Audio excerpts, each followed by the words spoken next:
Okay, ngayon pong umaga ay napakaganda ng mga balita na atin pong nasagap. At ito po ay isang hamon sa atin bilang isang mananampalataya na dapat po tayo ay nanatili sa presensya ng ating Panginoon. Okay? Kung inyo pong natandaan yung ating pinag-aralan ng last Sunday, ano sabi ni Lord? Stand still and see the salvation of the Lord. Okay? So, madalas ko nga po sinasabi na darating po sa buhay po natin bilang isang mananampalataya ang mga matitinding mga pagsubok, suliranin, at problema po sa buhay. Ngunit, tandaan po natin, wala po yan basta tayo po ay tuloy sa ating paglilingkod sa ating Panginoon. Amen? Hindi po yan hadlang mga kapatid, ang mga bagay na yan para hindi na tayo maglingkod sa ating Diyos na buhay. Manapay itong mga pangyayaring ito mga kapatid ay isang paraan po ng ating Panginoon upang mas lalo po tayong maging matibay, maging masigla, no? Maging masipag sa ating pong paglilingkod sa ating Diyos na buhay. Okay? Ngayong umaga, ang ating paksa po ay may kinalaman po sa tinatawag na serve God in sincerity and in truth. No? Yung paglilingkod pala sa Diyos, kailangan tayo po ay mayroong tinatawag na katapatan at sa katotohanan lamang dapat tayo ay aayon. Okay? So mahalaga po yung ating katapatan sa ating paglilingkod sa ating Panginoon. Okay? Katulad po sa buhay po ni Joshua, alam po natin si Joshua ay anak po ni Nan o ni Nun. No? Na kung saan ito po si Joshua ay isang kanang kamay ni Moises during that time. Okay? Isa siyang tagapangasiwa ng kasama ni Moises, na kung saan ang kanyang pinangasiwaan ay ang mga Israelites o mga Israelita during that time. Okay? At sa Joshua chapter 24, chapter 1, atin pong makikita kung paano po siya tinawag ng ating Panginoon. Kung paano po siya pinalit bilang tagapanguna kay Moises. Sapagkat noong time na yon, si Moises po ay pumanaw na.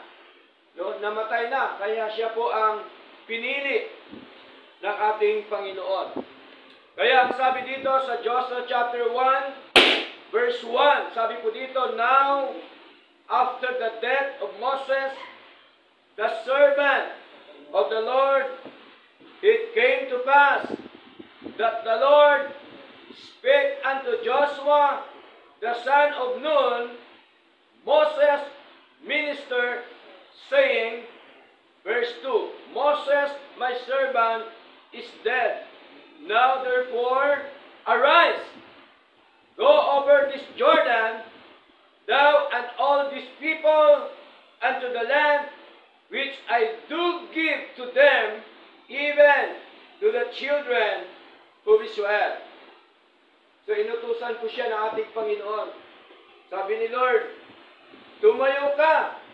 Sabi po ng ating Panginoon, tumindig ka at tumawid ka sa Jordan at ang buong bayan hanggang sa lupain na aking ibibigay sa kanila sa mga tuwid, bagay sa mga anak ni Israel.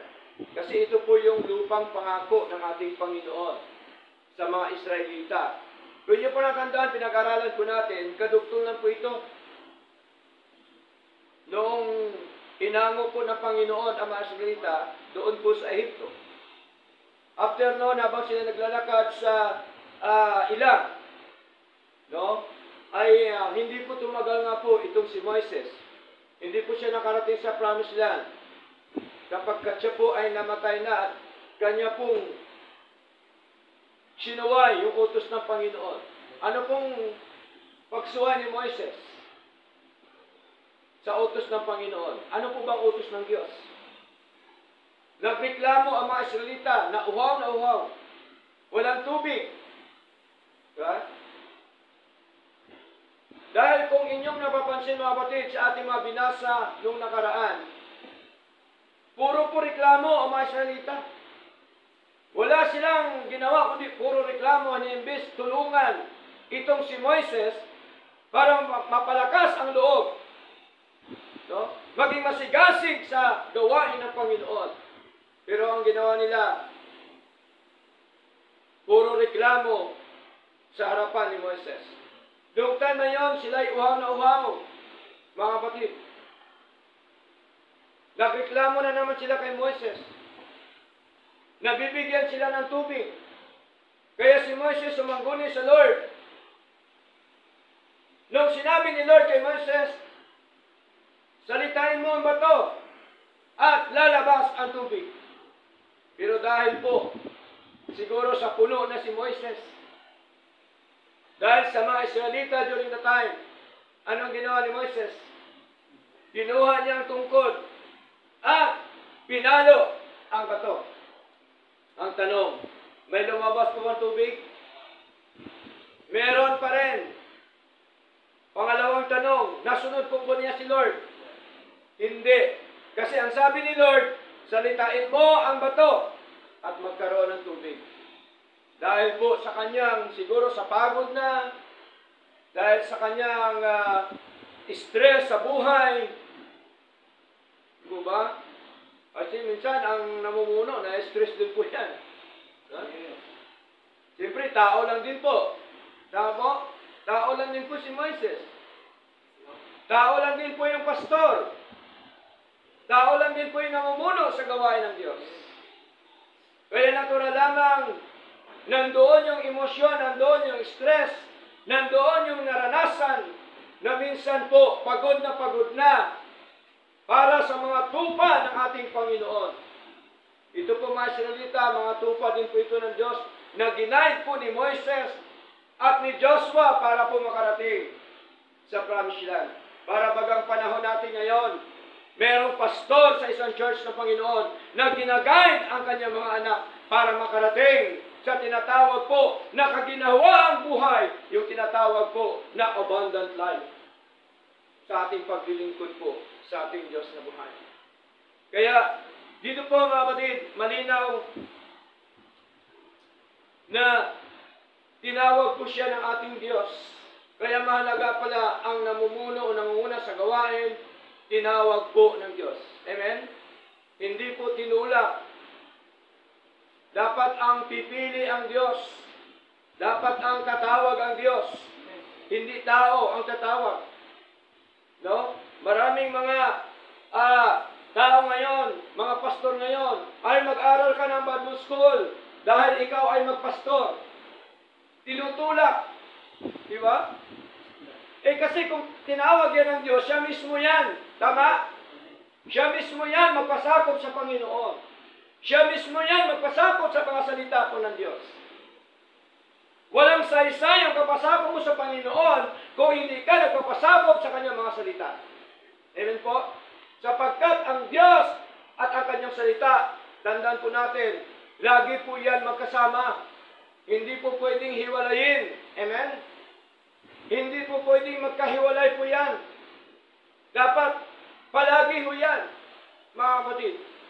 Kaya tingnan niyo po, nung tinawag po ng ating Panginoon si Joshua, mga kapatid, binigyan po niya ng instruction. No? Binigyan po niya ng instruction. Ang sabi po dito, mga kapatid, binigyan po niya ng encouragement. Ito po si Joshua para po mapalakas sa kanyang pakipagbaka sa mundo ito. Kaya si Lord, lagi po tayo tinuturuan ng mga encouragement. Amen? Palagi po tayo tinuturuan na para tayo lumakas sa ating buhay spiritual. Kaya ang sabi ko dito, mga kapatid, sa verse 6, Joshua chapter 1, be strong and of a good courage.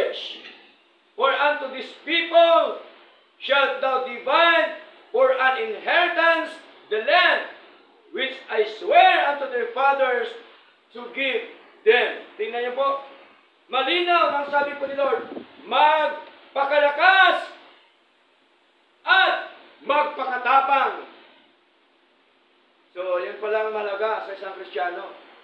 Magpakalakas at magpakatapang saan? Sa utos ng Panginoon. Amen po? Saan? Sa kalooban po ng ating Panginoon. Ano pa pong sabi dito, mga kapatid? Ang sabi po dito, ang lupain pala niyan na pinangako ng Diyos, kaya Kanya po talagang itong ibibigay at tutuparin. Si Lord po ay hindi nagsisinungaling sa Kanya mga pangako. Amen? Ibibigay po niya ito. Kaya nangyari ho dito, mga kapatid, binigyan siya ng word of encouragement. Ito pong si Joshua para po maging matapang at maging malakas na harapin ang mga kalaban. No? Katulad po sa atin. Humihingi tayo sa Lord ng kalakasan, katatagan, para mapagtumpay natin ang ating mga kalaban. Amen po? Anong kalaban natin? Yung diablo, syempre una. Pangalawa, yung ating sarili. Amen po? Pangatlo, yung mundo na nakapaligid sa atin. Yun po yung mga kalaban natin, mga kapatid. Kaya sabi ni Lord kay Joshua, magpakalakas at magpakatatag. Verse 7, ang sabi, only be thou strong and very courageous, that thou mayest observe to do according to all the law which Moses, my servant, commanded thee. Turn not from it to the right hand or to the left, that thou mayest prosper whithersoever thou goest. Ano po tagubilin ni Lord? Huwag kang pumunta sa kaliwa o sa kanan. Amen po? Huwag kang lumakad sa kaliwa at sa kanan. Huwag tayong lumihis, ibig sabihin, sa mga kautusan ng ating Panginoon. Amen po? Atin dapat panghawakan ang mga utos po ng ating Panginoon. Dapat ang ating paglalakbay sa ating paglilingkod sa Diyos straight forward patungo po sa promised land ng ating Panginoon Diyos na buhay. Okay? So malinaw ang instruction po ng ating Panginoon, mga kapatid, kay Joshua. Kaya, ano pa po? Tinuruan din po siya ng Diyos sa mga kautusan ng ating Panginoon. Anong pagtuturo ng Panginoon? Ano pong ginawa na pagtuturo ng Diyos sa Kanya? Verse 8, anong sabi? This book of the law shall not depart out of thy mouth, but thou shalt meditate therein day and night, that thou mayest observe to do according to all that is written therein. For then thou shalt make thy way prosperous, and then thou shalt have good success. Tingnan niyo po, mga kapatid. So, anong utos ni Lord? Anong sinabi ni Lord kay Joshua?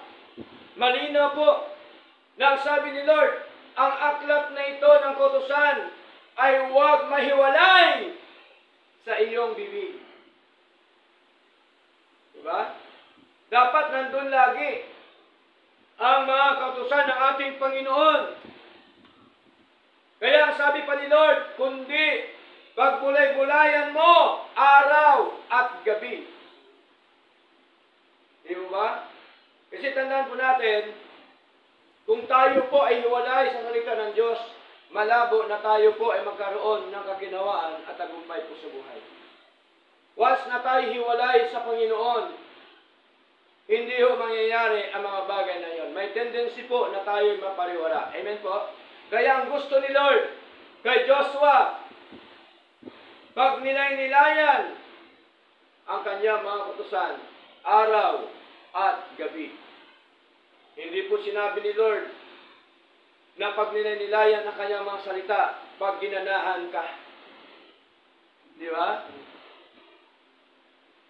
Hindi po sinabi ni Lord na ang pagbabasa, pag nilay-nilay, ay dahil gusto mo lang, kundi ito po ay utos ng ating Panginoon.